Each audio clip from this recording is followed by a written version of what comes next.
Welcome to Even Tacos Fall Apart, a podcast built to help break the stigma and start the conversation on a wide variety of mental health topics. I'm MommaFoxFire, and today's episode is one I actually recorded back in 2020. It has taken a while to make its way out into the world, but I do think that you'll find this conversation just as relevant now as it was then. I sat down with Rob Walker to talk about peer specialist training, depression, anxiety, and also type 1 diabetes. That sounds like a lot, and it is, but that's what makes this such an important discussion. These are all topics that many people live with every single day, yet they don't get talked about enough. So what does it mean to be a peer specialist? At its core, it's about people with lived experience supporting others who are walking a similar path.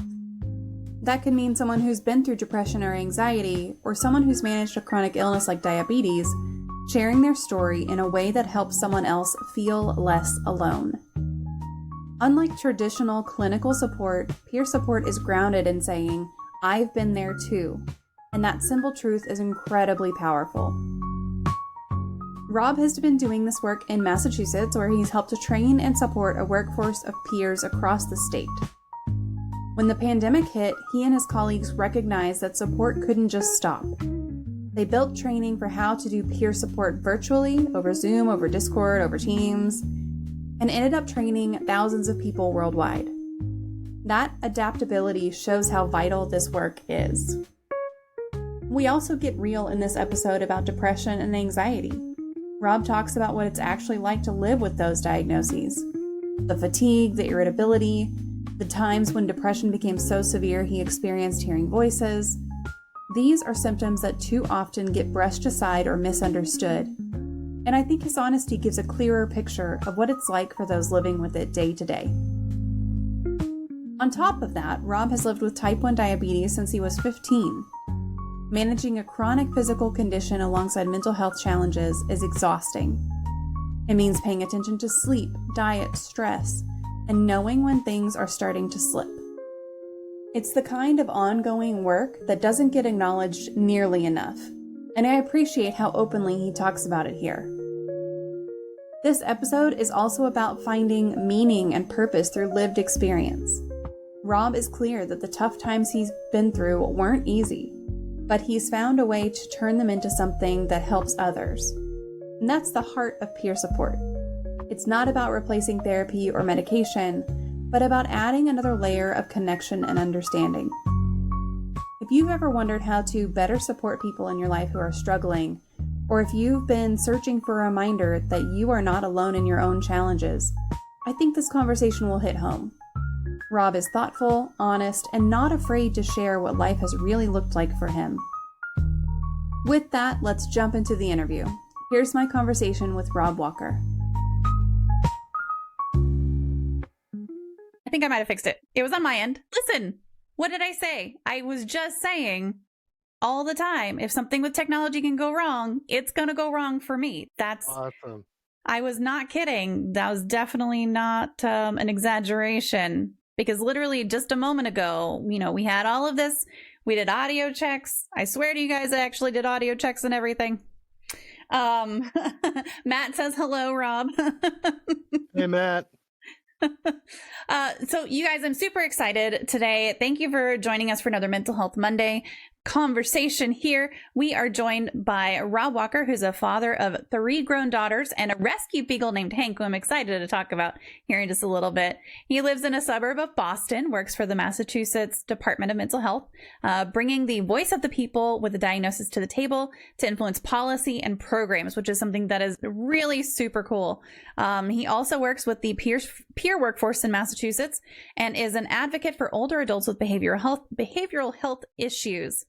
Since March of this year, he has worked with an assistant professor from Dartmouth College and an awesome team to train and certify over 3,000 people across the country and world to offer peer support remotely and how to take care of yourself during this new normal, which we're also going to talk about. Really, really exciting stuff here.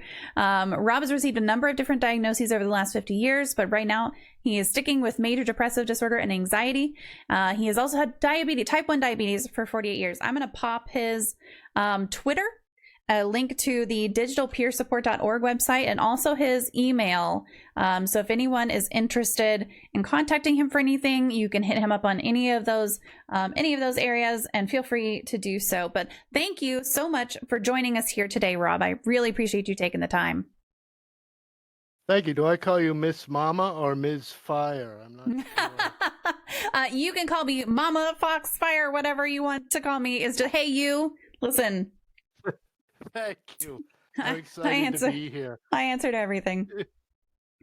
A.L. Myers says hello as well. So, hi, how are you today? One of our team members. Oh, awesome. So I'm also going to get a question queue set up. So if you guys have any questions for our guest tonight, as usual, you can type !Q, type in your question, and then I'll put it into a queue in the chat, and we'll be able to answer it live while we are right here. Sound commands are disabled because, you know, they're distracting sometimes. So no sound commands, but if you have a question, you can type !Q, put it into the chat, and we will get it answered for you right here live on. I still wonder, how do you type that fast? I'm just magical. It's magical. Oh, Matt, you have to put your question in. Okay, so the first question that I have for you is just, what are some of your favorite hobbies?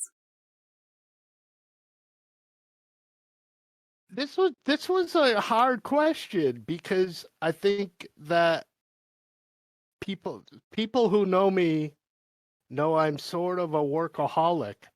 So I haven't had much time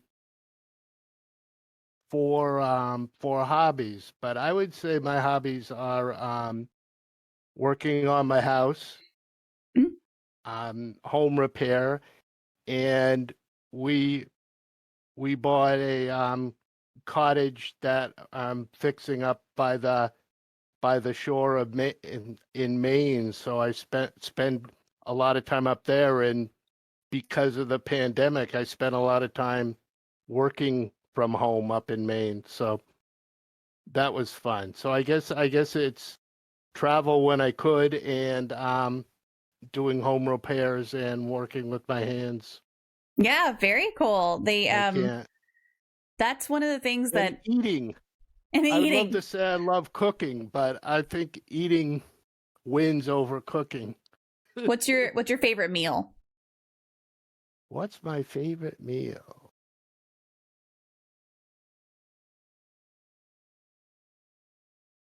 I think I would say spaghetti and meatballs, or lasagna, or stuffed shells. Oh, yeah. My wife's Italian, so. Yes. Oh, nice. Yeah, that's awesome. My former mother-in-law was Italian, and boy, could she cook. It was really good. And I think the carbohydrates, actually, the carbohydrates actually help in serotonin release in your brain. So actually when I'm feeling depressed, I find myself carbo loading. Yeah, there's help my mood. Right. Scientific reason why carbs are so comfort food, right? Yeah. That's why I'm so happy. Absolutely. So A.L. Myers has a question as well, and they said, what is your favorite part of the work that you do? Thank you for that question.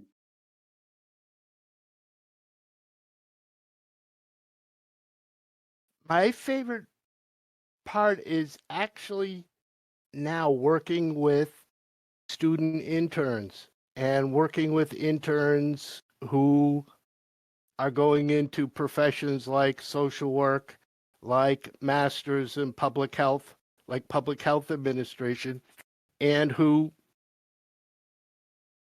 have the lived experience of a mental health challenge, and who in the past haven't really been able to figure out how to use that as part of their newly chosen profession. So I like to model around people how to share their own lived experience, and how it's okay it's okay to be human and a social worker, or it's okay to be human and work in public health and share some of your own experiences with the mental health system and with your own mental health challenges. And right now, that's been my most rewarding. Yeah. And doing webinars. We do a lot of webinars, and I've enjoyed doing them. And it's kind of nice not to get stage fright because you don't see the audience. That there could be 5,000 people listening or 5, and it doesn't matter. Absolutely. For a lot of people, I think that before they stream or do a webinar, there is some anxiety that comes up with that sometimes. But it's as someone who has done some public speaking fairly recently, right before the pandemic hit, I gave a talk at a local college, and it was one of those things that I do this 3 times a week. I come on here, I talk to people, I engage with my community, all this stuff, right? And it's one thing to do that. And sure, there are some nerves before that. Sure, there's a little bit of anxiety sometimes before you hit that go live button. It's nothing compared to walking onto a stage and talking to a like huge auditorium full of people. It's completely different. Yeah, so that is a little bit different in these times for sure. Except I have quite a sense of humor, and sometimes it's hard for me to judge if my jokes fell completely flat or if people smile because I can't see people's facial reactions. So it's harder to read people like this, but I guess as long as I'm having fun, I assume the audience is also. There's no reason to assume anything else, right? So you also mentioned that you have an adorable rescue beagle. You sent me a picture, and I wished that I could make that fit into the image, but the image is a square, and I just couldn't quite make. I was like, okay, well, I could feature just the dog. Do you feel that there are benefits to having pets, and especially right now in this pandemic? Well, I think Hank is his name. Hank Beagle was his official name that the young woman that fostered him gave it, and we chose we didn't find any reason to change it. But I think pets really lift people's mental health. I think just for several reasons. One, that there's somebody else to take care of. That for a long time, I think people with long-term mental health challenges always feel like everybody else is taking care of them. At least I did. I'll speak for myself. I felt like that, but now it's nice to have a dog that's an animal that's dependent on you to take care of you, that shows unconditional love, that gets me out of the house and walking up the street. And I've met many of my neighbors through my dog rather than through my own social. It's the dog. The dog is the icebreaker. And I suppose if I was single, that would be another way to meet people also would be just to have a dog that. Right. Yeah, there's so many people in my neighborhood that have dogs and walk their dogs, and there's also a lot of dogs that get out in this area. So everyone's always talking on the Nextdoor app about so-and-so's dog is out. Does anyone know where they are? Like, it's just one of those things that truly, no matter what it is about dogs, it brings people together to either help locate an owner, to talk about dogs, whatever it is. It's such a cool thing. I really enjoy. I have 2 dogs right now. We just lost a dog a couple of weeks ago to cancer, but I have 2 other dogs, and they are just the most wonderful. And dog people are great people. Absolutely. Was a discussion another time on another show, but no, dog people are great people. Well, I also have 3 cats, so we're both here. Okay. Yeah, we did have 3 dogs and 3 cats, and then one of the oldest dog, he was 13, and just the cancer spread to his lungs, and that was it for him. But yeah, we are definitely both in this house for sure. And when I worked, when I did some work at a adolescent inpatient psych unit, so these were kids that were there for 6 months to a year and a half, inpatient in a hospital, that the therapy dogs were the highlight of everybody's day. Mm-hmm. And I remember the story. There was this one girl who had a bad history of abuse and always wanted to sit on Santa's lap, but was afraid. They didn't want to sit on Santa's lap, didn't want to be touched by Santa. Mm-hmm. But finally, after a couple months of work, or probably closer to a year of work with the dog, Mahoney, she agreed to go to the mall with Mahoney. And there's a picture in her nurse's office of her and Mahoney, which was this giant Irish setter, sitting on Santa's lap. And it was like it's the cute. I'll always remember that photo of that, how the dog was the one that gave her the courage to do that. Absolutely. What a nice story to just, and that it's such a story of healing and just progress. And sometimes you don't get that. I mean, it's not that other humans aren't helpful, but a dog just loves you unconditionally. They accept you exactly how you are. And that's so refreshing sometimes to have. Yeah, that was sweet. I still remember. That's like this time of year brings up that memory. Mm-hmm. Oh, absolutely. Yeah. Christmas is right around the corner. That's for sure. I know because I've been in conversations with Santa. Pretty sure my kid just walked by. So. Oh, yeah. So do you have a serial killer or true crime story that fascinates you?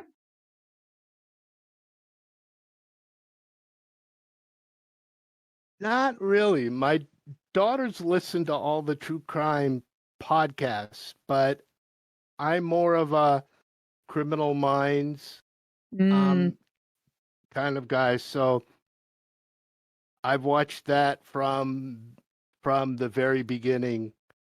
So I think, I don't know why, we had a long discussion with my daughters about, I tend to like the sort of the realistic TV shows and the factual TV shows. So the Criminal Minds is my favorite, and probably part of me would like to be a criminal behavioralist, but I know I would never be that talented.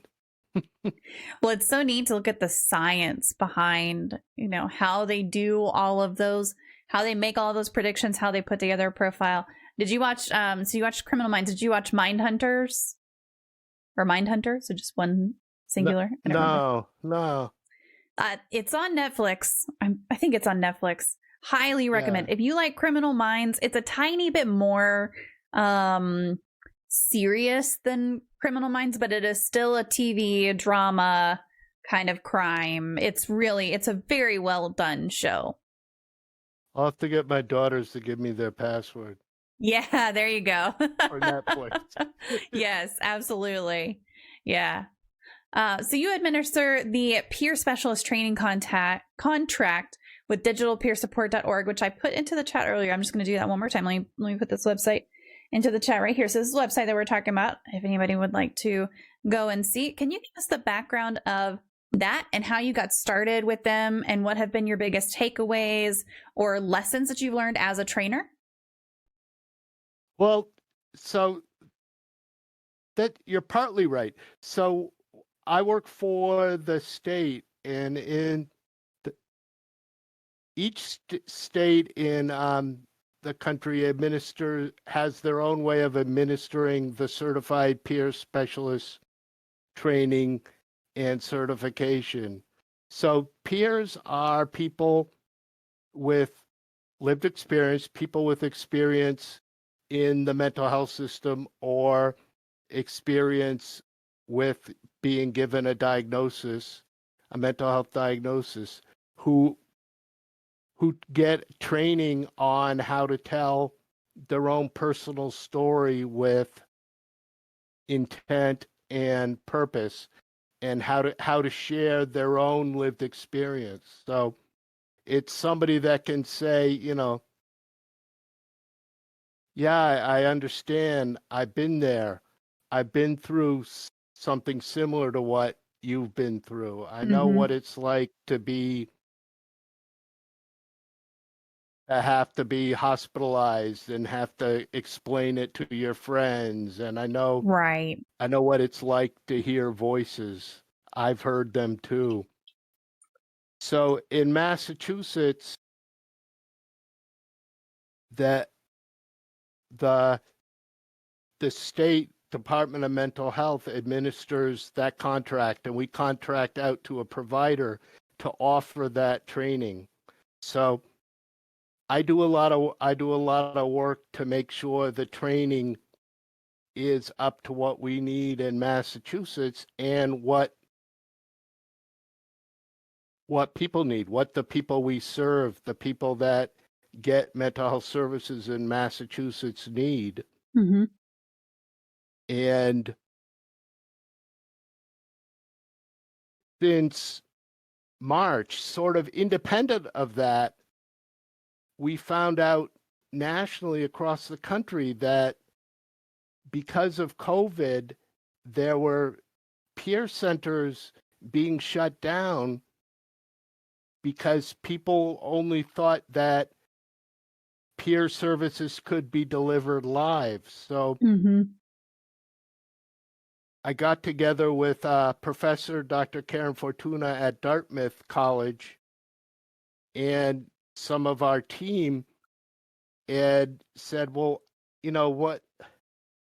Let's put together a webinar to train peer specialists how to deliver this using Zoom, using Discord, using Microsoft Teams, Mm-hmm. how to engage people, how to help people, how to run groups using Zoom. So we put together a 4-hour training that we joke about it, but I thought we'd only have to do it 2 or 3 times and a couple people would be interested and that would be it. But we've trained over 3,000 people across the world in Australia, Jordan, Canada, England, the US, including Alaska and Hawaii. So Wow. it's really been it's been a whirlwind tour. Yeah. And a couple of the different states have taken it out as their own official certification. So it's been very rewarding to help people keep their doors open and help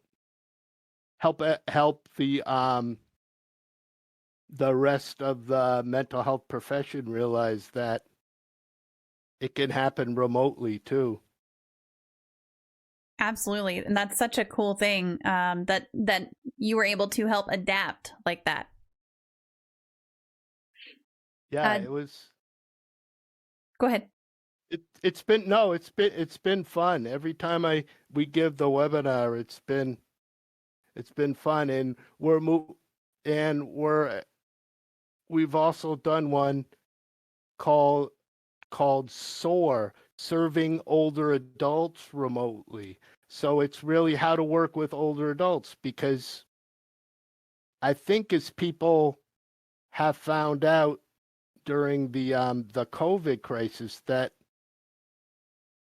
too many people were accepting older adults as sort of a collateral damage from the COVID crisis, Mm-hmm. that that don't worry about them and Right. we won't take extra precautions to protect the older adults. So we really wanted to work with the older adult workforce and their families and the caregivers on how to serve older adults if you can't do it in the home. Right. Absolutely. Dee Mazina asks, what does it mean for you to be a peer support specialist, and how do you think that COVID has impacted the field?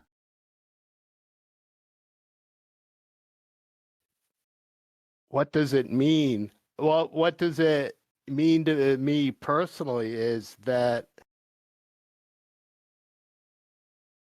it's helped me find meaning and purpose for all the sort of the not so great experiences and the negative experiences I've been through the depression and the psychotic depression and sort of all the feelings and stigma and all that associated with it. I figured I didn't have anything to give, or I wouldn't amount to anything. And now here I am talking here about my own experience and sharing my experiences and hoping that other people will learn from my not so great experiences and hopefully have a better experience through it.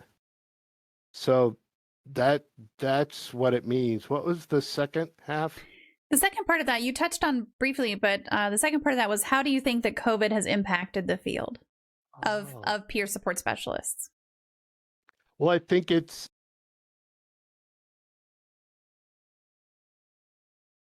I think that the I'm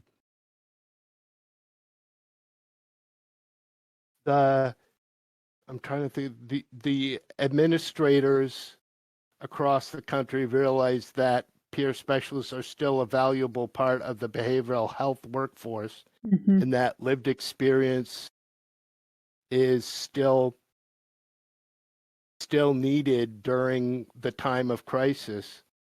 And I think that people have also realized how adaptive that peers can be. I know people that are doing Zoom calls from their car or driving and parking in the McDonald's parking lot because they don't have high-speed internet in their house, but they're going above and beyond to work with the people they're working with, and that their relationship they have with the people they work with really still matters, and it doesn't matter how it's delivered via telephone or Zoom or texting or playing video games on Discord, that it's the relationship that matters. So I think the way it's delivered has changed, but I don't think peer support has changed during COVID. Yeah, that's a great way to put it. The delivery methods changed, not the actual support. And it's nice to have that peer support on top of a professional support, right? Because a professional can't necessarily tell you, well, here's what I've been through and here's what I did that worked for me. They can help guide you to your solution, where someone like me or you can say, I went through this and this is what I did. Doesn't mean it's the right thing for you, but it's good for you to hear that someone else has gone through it too. And that's to me, that's the biggest difference. And the two work together just so well when you can get both. Yeah. I don't think neither one's meant to replace the other. Absolutely not. Thank right. you for mentioning that. Yeah. So what is your favorite thing about working with the Massachusetts Department of Health to bring that voice of the people? And do you have any, so kind of your favorite thing, and then on the other side of that, what have been the biggest challenges for you?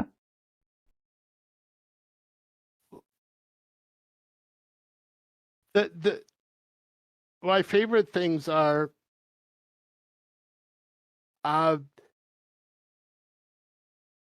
having people that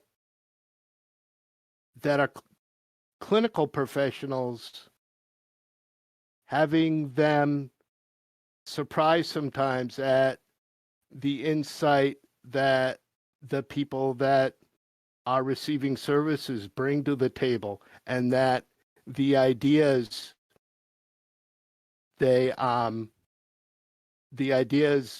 we, meaning the people receiving services, come up with are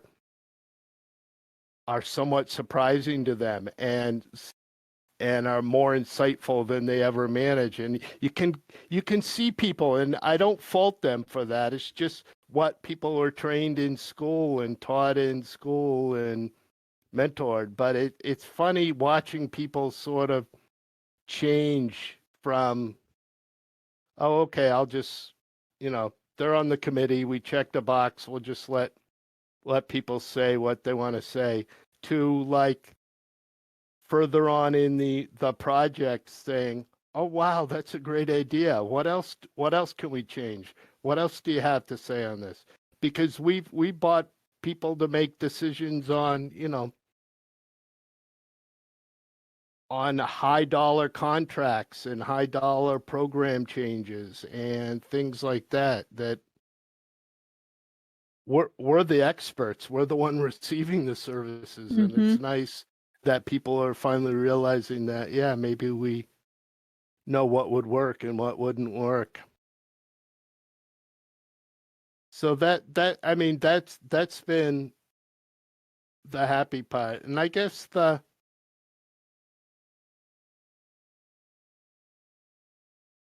probably some of the most frustrating part is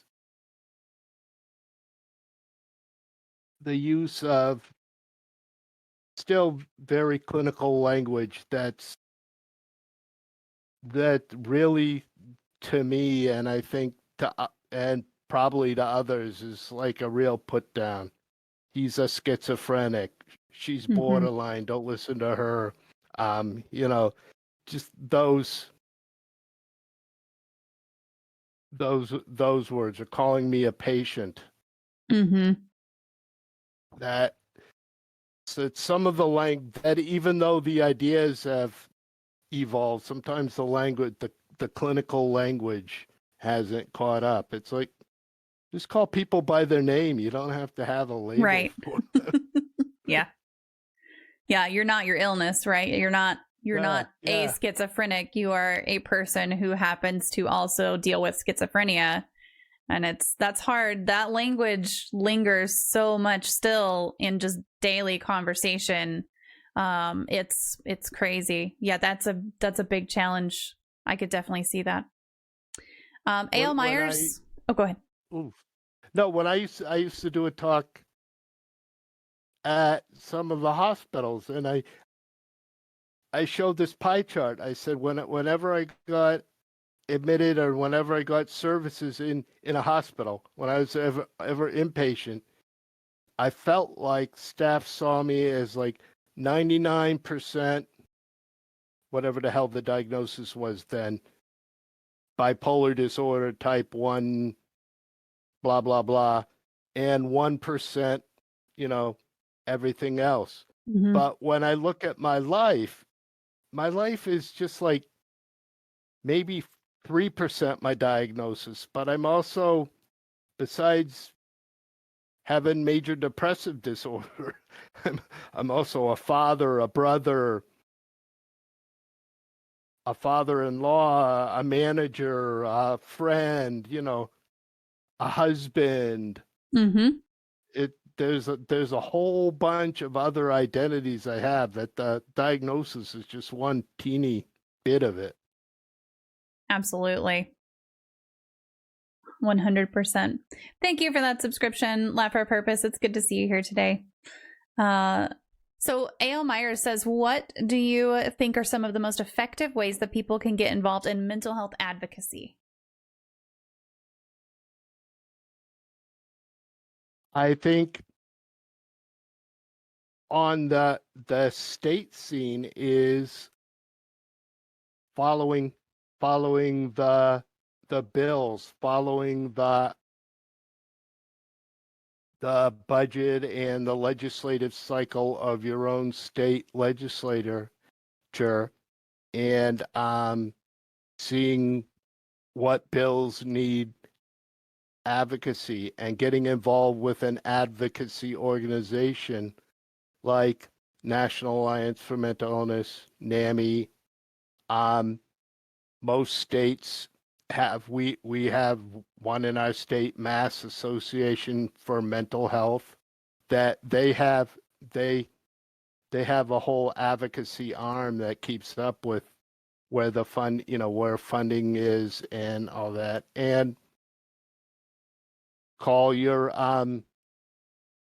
as a state employee, I can't promote one bill over another, but I can certainly do that nationwide. So follow the Congress and the Senate after it gets installed and look and see what national mental health bills are up for vote, and do your research. Mm-hmm.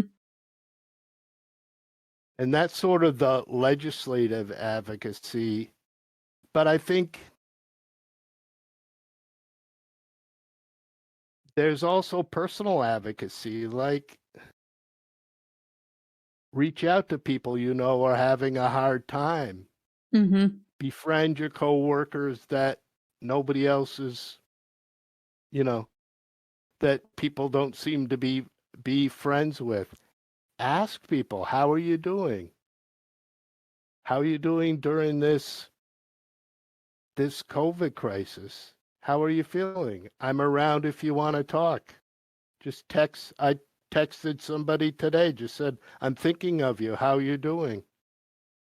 Just Absolutely. keep in touch with people and check in with people. There's a lot of people are fighting battles you wouldn't know, and you won't know about unless you ask. Yeah, it's been amazing to me. So I wasn't always super open about my own mental health, and then as soon as I became a mental health champion with my company and started talking more openly about it, it was amazing to me how many people were just receptive, not only to hearing it, but also to sharing their own stories. And sometimes you just don't know until you share something of yourself, or just reach out. Because I feel like even if I hadn't been sharing my story, if I had just been reaching out to some of these people who I didn't even know necessarily needed someone, they surely would have opened up because they could feel it was a safe space. So that's very good to hear. Laugh for a Purpose says, as someone who trains others, do you ever have to turn it over to someone else in order for you to take your own personal time? Yeah. Yes. I mean, I think there's a cliche that you can't pour water out of an empty pitcher, that I try to focus on. I try to schedule self-care in my day and in my week, because I try to take care of myself first so I can help train other people. But yeah, this is very hard work, dealing with feelings and emotions and people's sadness and their joys, but it's a little bit of both. But yeah, it takes a toll. If you're good at what you do, it takes a little bit of a toll on you. But I think it's scheduling the time and making sure you take it. Like I said in the beginning, I'm probably a better preacher than I am. I don't always listen to my own advice. I have to make an appointment to see myself sometimes, but Yeah, it's good to keep in mind, though. Sometimes that's what you have to do, and it's completely valid to do so. If you need to put time on your calendar and just block it off and say, this is for me, this isn't for anyone else. That's important to do as well. Goldie said, Rob, you are kind, compassionate, and inspiring. Thank you for being an amazing human. And A.L. Meyer said, I second that. A great colleague, friend, and person in general, truly an inspiration. I stacked the audience. Yeah. No, I think that's great. And it's good to get that positive feedback as well. That's nice to hear. So that's good. So that leads actually really well into my next question for you, which is, are there any tips you find yourself giving people on a regular basis as far as how to take care of ourselves during this new normal that we're all facing right now?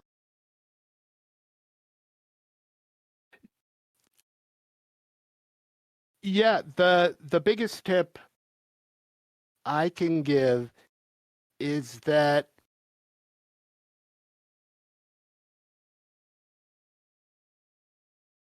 for people who are working from home, which I think many people are, for those of us, I guess, that are lucky enough to work from home, that this isn't just working from home. This is working from home during a pandemic, during at least a month or two ago, during all the Black Lives Matter strife going on, during all the political, no matter what side you're on, the political uncertainty The that's mess. going on.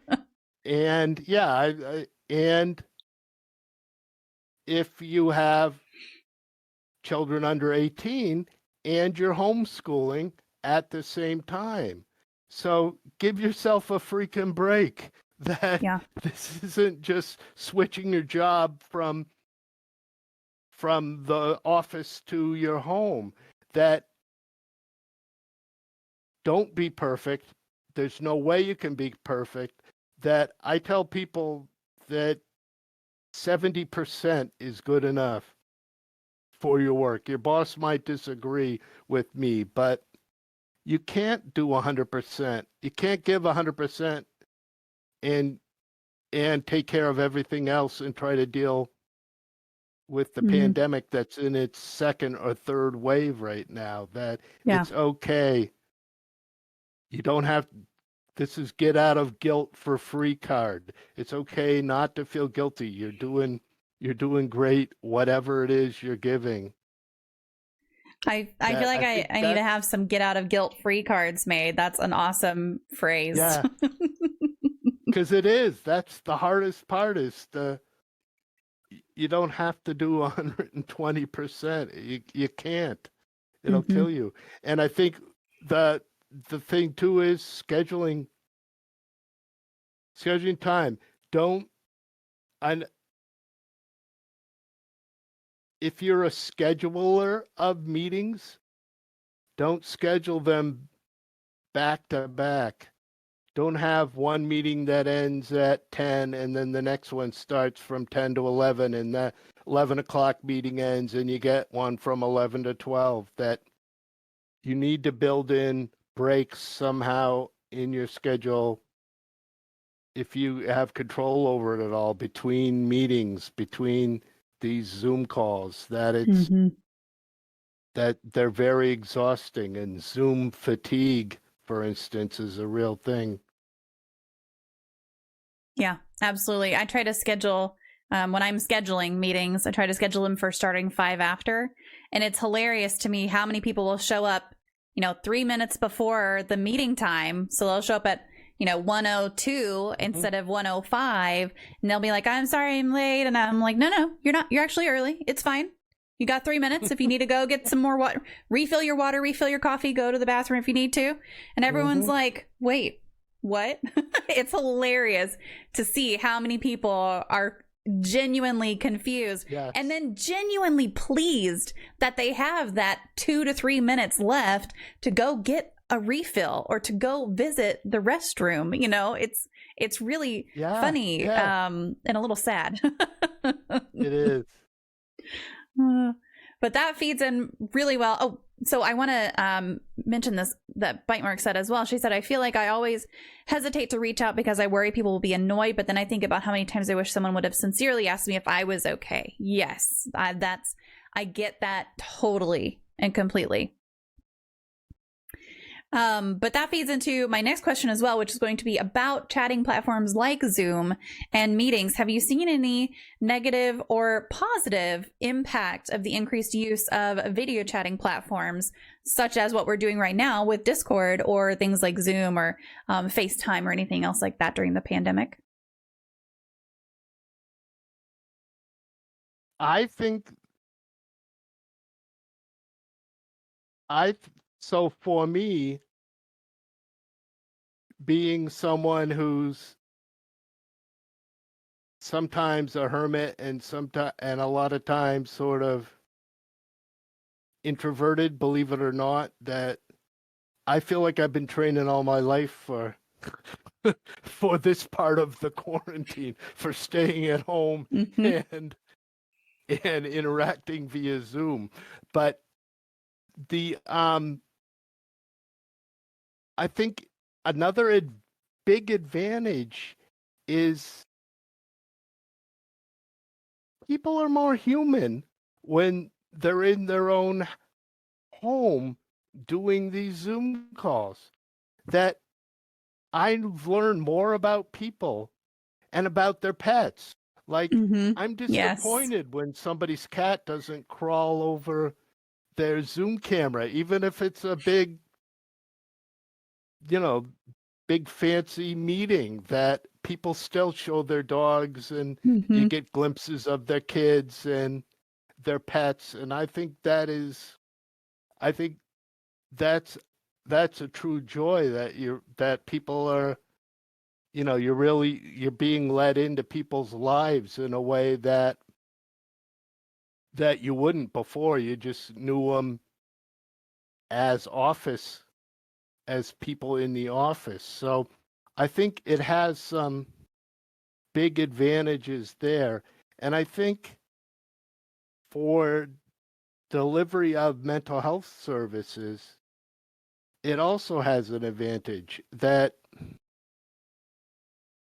so I live outside of Boston, and we have some pretty decent hospitals in Boston and some pretty specialized psychiatrists in Boston. And some of the people that need those consultation services are a 3-hour, 2-hour car ride away. So especially people that need child psychiatrists, there's not a lot of them around Massachusetts. So if somebody lives on the other side of the state that needs to take their son or daughter to a child psychiatrist, they got to pile everybody in the car. They got to drive 2 hours or more to Mass General Hospital. They got to pay an arm and a leg. They got to pay like $35 to park for the hour presentation. Then they got to pile everybody in and then drive them all back out. But now you can roll out of bed almost literally and hook up with your yeah, I kind of try to do my hair first, but what's left of it. But truly, that it's really for behavioral health and for things for people that don't have babysitters and have to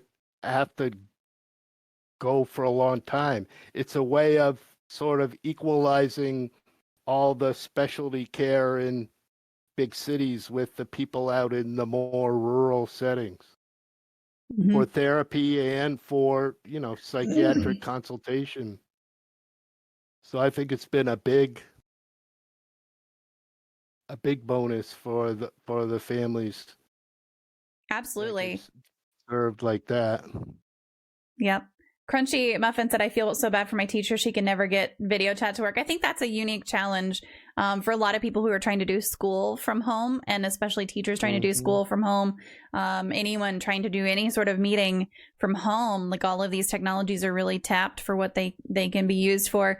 It seems to have gotten better lately, I will say, at least for my kids. Like the teachers seem to have finally adapted to what they're trying to do, and they have their stuff really pretty well together. it's a little bit of a problem every now and then, especially with my first grader. His teacher still has a little bit of challenges, but yeah, that was a big adjustment for a lot of people, most definitely. So But I think we also have to remember that internet is almost internet's a necessity now, and we can't forget about. I still am haunted in a way by the picture on Facebook, so it must be true. But no, the picture on Facebook of two young kids sitting outside of Taco Bell doing their homework because they don't have internet connection in their house. So Taco Bell was the closest place. So they were doing their homework and probably their classwork sitting on the curb outside of Taco Bell. And we can't forget the people that don't have the means to get high-speed internet. Yeah. At one point, we obviously, since I'm doing this, we do have internet and we have very good internet here. But at one point, our whole area's power was out for an extended period. And it wound up being like 36 hours that it was out. And the teachers were giving an option to come to the school. So school is a significant distance from us, to come to the school and do school from the parking lot. And so it was like you would bring your kids to the parking lot and have them pull up their Chromebooks, and then they would all, use a hotspot in the parking lot. And I wound up just not having him do school for a couple days, which was fine, and it's not a big deal. But it's one of those things that you do have to take into consideration. You're right, absolutely. Internet is crazy, required, necessary right now for everyone. For sure. All right, let me catch up on chat here a little bit. Bite Mark said, who says you have to get out of bed in regards to rolling out of bed? Absolutely, yes. Bite, thank you so much for that sub. Your support means so much to me, and I really, really appreciate you. You have no idea. Yeah, and it's just one of those things that it's necessary to do. And then you got to make sure that your kids are having a little bit of time away from that as well. So it's real easy for me, because I'm working, to just be like, okay, do your schoolwork. Whenever your schoolwork is done, if you want to stay on the computer for a little bit, that's fine, because I can't come check you anyway because I'm working whenever you end. And so you got to make sure, I have to make sure that they get that downtime too, which is a whole other level.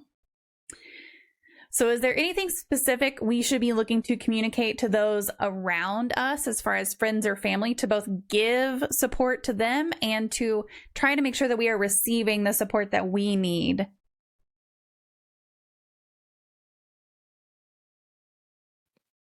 I think one of the individuals mentioned, don't be afraid to ask how you're doing, and if the answer's fine, and people walk away, then just ask again a couple days later if you still suspect something. I think so for family, I think listen to your gut, that if you think something's not quite right, then it probably isn't. But especially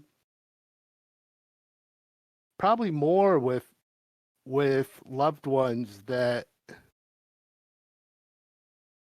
people are ready to talk about it when they're ready to talk about it. And for a lot of things, you can't really speed that up. So if your teenager doesn't want to talk about it today, just ask it again tomorrow. And even if they call you a nag, you can ask again. You have my permission. Yes. To ask in a kind and respectful way. I need that permission, because I have a 13, she'll actually be 14 on Wednesday. So I have a 13/14-year-old who I ask constantly, how are you really doing? And Mom, I'm fine. Just like the typical response, and not really a lot of a lot more out of it, kind of one word answers, which I went through with my oldest as well around that age. So I'm familiar with it, but it's kind of one of those, I feel like she wants me to stop asking, but at the same time, I'm not going to stop asking. So The one advice that I used to give parents, I still do, parents, is make use of car time. If you have to drive an hour to somewhere, figure a way to hide their phone or ask if they can put it away, or go through the mountains where they can't get any data over the cell phone. There's all kinds of ways you could do this, above board and sneaky, but and use that car time. That's like a valuable time. And some of my most meaningful conversations with my parents and with my kids have been when there's just the two of us in the car and they can't run out of the car. Can't get away. You have a captive audience, right? Yeah. But in all seriousness, it's a great time just to. I mean, you don't ask, how's your sex life? How's that boy at school? You Right. just say, how's it going? Right. Not trying to be intrusive, just trying to engage. Yeah. And yeah, check in on family members, especially older family members who might be alone.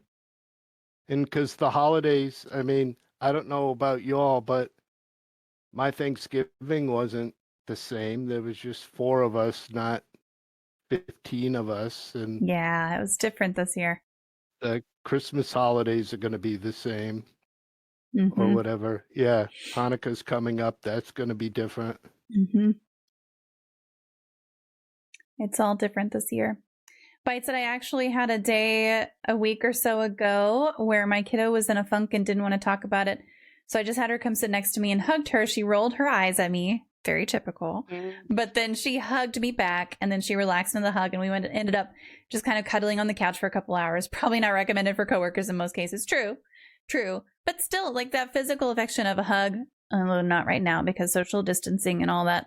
But coworkers need hugs too. And also if you need a hug, you can ask someone for a hug.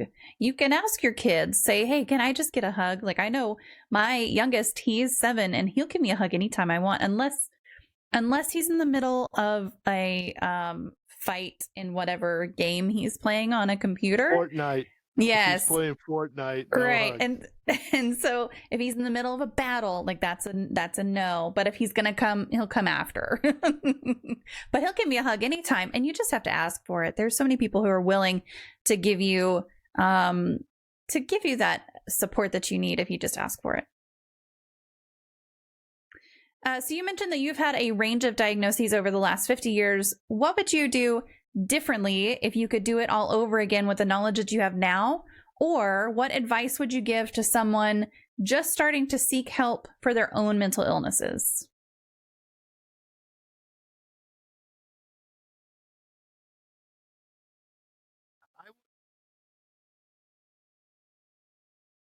I think, I don't know if there's anything I could have done differently that would have sped up my healing or my recovery. I mean, I wish I had the internet so I could have done more research around what was going on. And I wish there were more support groups. I think the first peers, quote unquote, peers that I met really were when I was about, let's see, I got to do math real quick, about 35 years ago when I had a series of hospitalizations. And it was so that I saw the same people during multiple hospitalizations. So they became my peers. So they became my support system, at least when I was in the hospital getting treatment, were the other people that I recognized. And it's like, hey, how are you doing? And it was a friendship, and they obviously they knew what I was going through because they were going through it at the same time. So I didn't that was like the first time that I had that kind of support. So I guess the advice would be to find a community of support even when you're still trying to figure it out. And the other thing is it takes a while. It takes a long time. That if you go the medication route, the medication takes forever to figure out which one works and which one doesn't work. And it takes a while to find a therapist that you like and that works for you. But on the other side, you don't have to stick with it forever if it's not working either. You're not feeling any better. Or I had one therapist that when I had the appointments at 4 p.m, I must have been the last one of his day.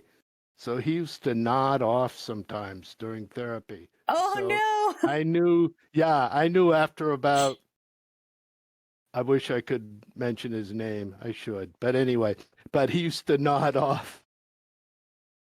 And yeah, that I knew that, like, I trusted my own. I didn't need to ask anybody permission. After like a couple months, I just said, forget it. Not even worth bringing it up to him. Yeah. I had a change of insurance. I can't see you anymore. Bye. That was the easiest way for me to end it. Yeah. And to raise my voice a lot during those times. Oh, how awful. What an awful thing to go through. It was. Yeah, we've talked here a lot about you can always fire your therapist if they're not working for you, if you're not getting along with them, if you aren't feeling better with them. I mean, of course, give it a little bit of time, but if for some reason you're just not clicking with your therapist, fire them and get a new one. That's not a problem, and it's totally within your rights. They work for you, you don't work for them. But that's a hard thing to remember. And my first experience with a therapist was not good. And I did not realize that I could just get a new one. I wound up not going to therapy for many years because of that. And I'm so glad that I went back because now my therapist is wonderful. That's excellent. And I think another bit of advice is whatever's going on, 99.99% of the time, it's not your fault. Whatever happened to you, it's not your fault. If you're experienced trauma of any kind, it's not your fault. So that would be the first like channel to change inside your mind is it's not your fault. Yeah. It's your fault. It's your responsibility to move beyond it, but it's not your fault that it happened. You have to take ownership of your healing, but you're not the cause. Absolutely. So everyone experiences illnesses uniquely. Can you describe what symptoms of type 1 diabetes, anxiety, major depressive order you've experienced and how those impact your life?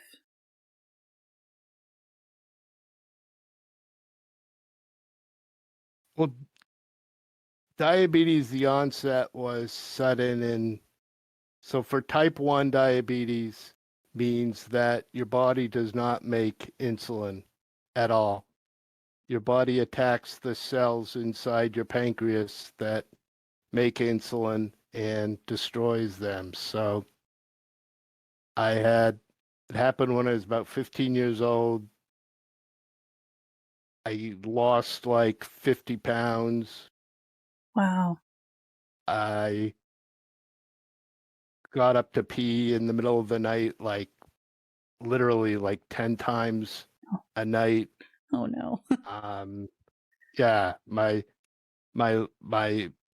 feet was burning, my eyes were blurry. So it was pretty sudden onset. But I mean, here I am still living through that. Mm-hmm. Still alive. That was great. And the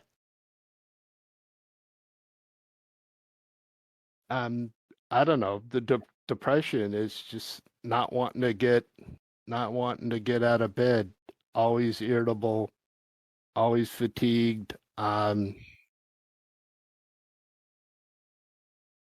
When the depression gets real bad, I used to hear voices telling me you know, how bad a person I was, how no good how I was not good. Those kind of things which go along with like severe depression. So I think it's the symptoms you usually hear about, sort of tired, sleeping all the time. My weight didn't fluctuate. I know for a lot of people, their weight either goes way up or way down. Loss of interest in everything, and suicidal thoughts. But I think any feeling that doesn't feel right or doesn't feel like normal, and I think those close to me saw my moods change much quicker than I did. I think other people around me noticed it before I did. So I think that for the people that are feeling it, it helps us to listen to other people's feedback. And for other people, it means it's important to repeat your concern Mm-hmm. to the other person, and don't just say it once and then say, oh, they heard it. Okay, I'm done. That was it. I did my duty. Yeah. And some of it, I mean, you can say, let's talk about it. And you don't have to have the answers, and you don't have to have the support, the therapist, doctor, whatever lined up when you're having the conversation. You can Mm-hmm. continue the conversation and then go, well, let's go together. I'll go with you. Let's find some help somewhere, or let's let's go to your doctor and tell your PCP, your primary care physician, and see what he or she has to say. Well, and sometimes even just offering that to a friend can be really comforting because they might not feel comfortable speaking up for themselves. Mm-hmm. And if you can be there to help them or offer to help them, then that's something that's just one more thing. Just one more thing that maybe will prompt your friend or your family member or even your coworker to actually seek out the help that will support them the best. And same, like if you're having somebody talk to you and you're not able to speak up for yourself, you could always ask them to help you as a friend. That's a really impactful thing. So what do you do now that best helps you manage your symptoms?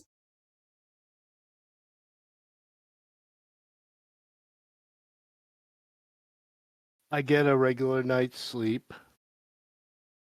Really important. I eat healthy. Mm-hmm. I know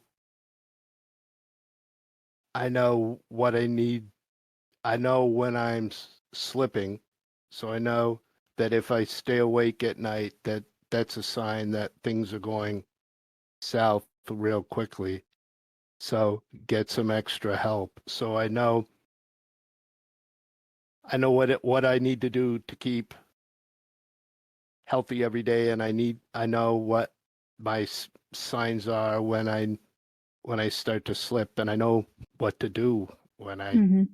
when I feel that way and who to call. And I try to keep the rest of my health in check because it's all related: mental health, physical health, Mm-hmm. spiritual health, everything. Yeah, they definitely tie in together for sure.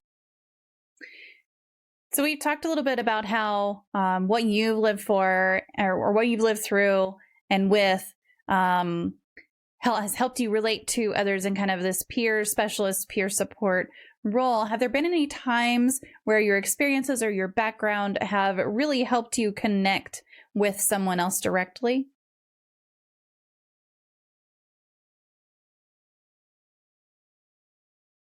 I think every day that's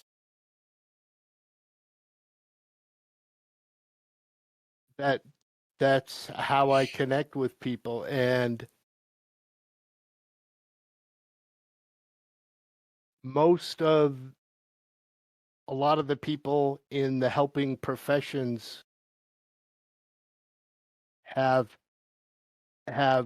behavioral health issues. I mean, that's why we go into this profession to begin Mm-hmm. with. So I think I'm able to relate to people because of that on a level that, even some of the psychiatrists and the social workers and all that they might not talk about things to other people, but because they know, I don't know what the right word is, that I'm one of them, it's sort of like a secret club that we all belong to, but just not everybody knows they belong Right. to it yet. Right. So I don't know if that answers your question, but Yeah, absolutely. it's kind of, yeah. And I don't know. I see more and more of it, and I don't know if it's occurring more, or I'm more aware, or that people are drawn to me because of it. It's very interesting. I think almost everyone I have talked to on this show has had a story about why I got into mental health because of this insert very specific personal thing that happened to them in their life and or experience that they went through or something that they dealt with with an on and ongoing basis personally. That's why I do this. It's not like, well, why'd you become, a police officer? And well, maybe police officer isn't a great one, but some professions just have this really strong drive to why you did it, why you became this specific thing. Why'd you become a doctor of psychology instead of a medical doctor? And it's like, well, I had the drive. Yeah. It's not that I couldn't do it. It's that I had the drive to go to this one. So, yeah. No, that makes a lot of sense. So if you weren't doing what you do now, or if you had chosen a different path, what would you be doing instead?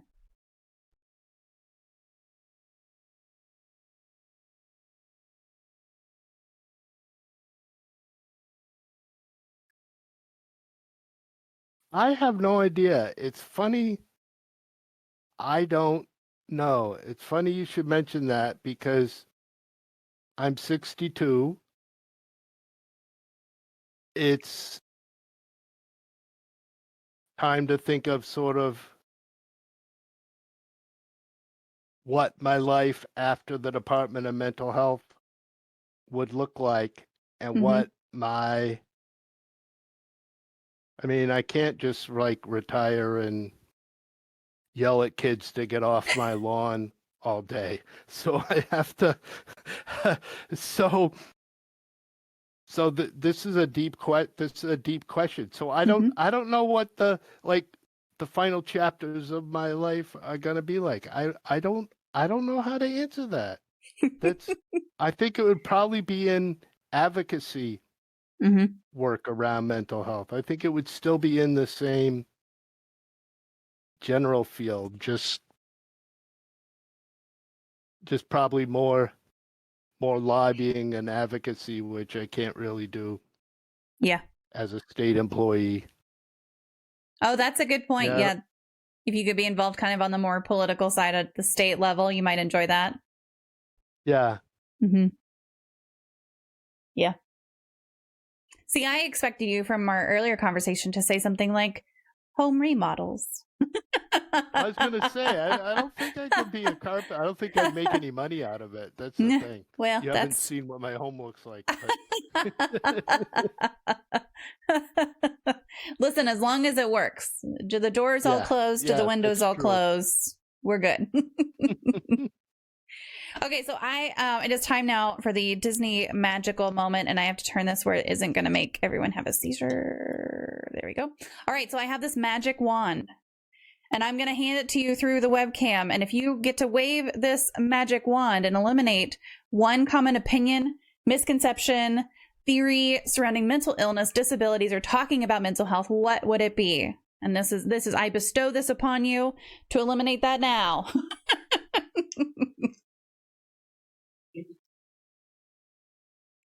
That people with mental illness are violent or criminals, that we're less prone to violence than the general public, and we're 4 times more likely to be victims of violence than we are perpetrators of violence. Mm-hmm. We're not scary. Yeah. I mean, does this look scary? I mean, we're not scary. We're not violent. Absolutely. We live among you. Yeah. Well, and on top of that, we have talked about the statistics before here, but on top of that, it's 1 in 4 people will experience a diagnosable mental illness every single year. And if you expand that to over a lifetime, it becomes 1 in 2. And so it's like, really, you're going to say that mental illness doesn't impact you, or it's crazy. It's insane. Those people. Yeah. Yeah. So I'm going to go ahead and open it up to any remaining community questions that they may have. Go ahead and type !Q, put it into the chat. I will ask our guests that. We do have one more. Bite Mark asked, what is your favorite poem?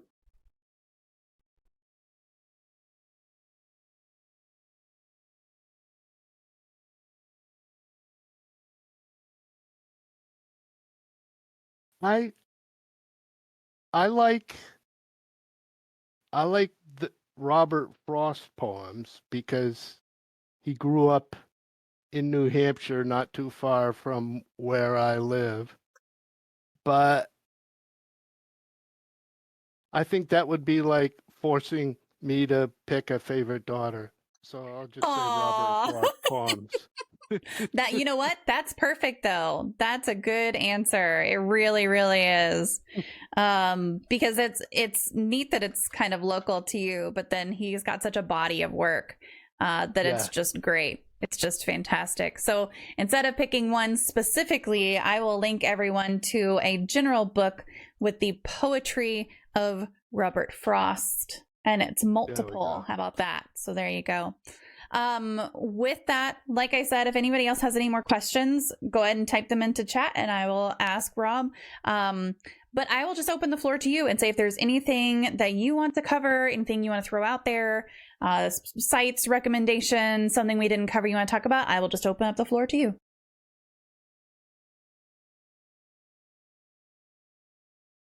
Well, I think it's be kind. I think we've had some years previously where people haven't been that kind, and I think it's raised everybody's anxiety level and depression and everything else. So I think we all came from the same gene pool. The 1 out of 4 Americans, the 1 out of 4 of us that have mental illness are 1 out of 4 of every race, creed, color, national origin, and orientation. So be kind to everybody, I guess, would be my thing. And on the top of that list is be kind to yourself. Because some of the people that are the kindest to other people are not kind to themselves, and that doesn't work. Absolutely right. Well, Dee Mazzina said, Rob, thank you for all your wonderful, inspirational, and continued work. You're amazing. Thank you so much for being here, Dee Mazzina. We appreciate you stopping by and asking questions. Rob, thank you so much for being on the show. Stick around. Thank you, everybody. Yeah, stick around for just a minute and I'll disconnect with you. Let me switch over. Bite Mark said, Rob, thank you for being here tonight. You seem like a great person. Absolutely. Oh, thank you. That wraps up my conversation with Rob Walker. I'm really grateful he was willing to share so openly about living with depression, anxiety, and type 1 diabetes, as well as the work he's done to build up the peer support workforce.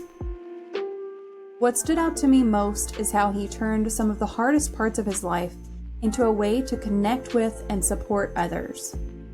That reminder that our lived experience matters is something we can carry into everyday life. You don't have to be a certified peer specialist to put these lessons into practice. Reaching out to a friend with a quick text, asking someone how they're really doing, or just being present for your family when things are hard. Those are all small but powerful ways to offer support. Rob also made a great point about self-care. None of us can show up for others if we're not taking care of ourselves. So scheduling rest and giving ourselves permission not to be perfect is a message worth remembering. If this episode spoke to you, please take a moment to like, subscribe, and leave a comment or a review wherever you're listening. It helps the show reach more people, and it helps me keep these conversations going.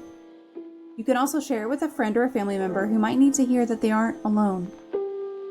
Thank you for listening and for being a part of this community.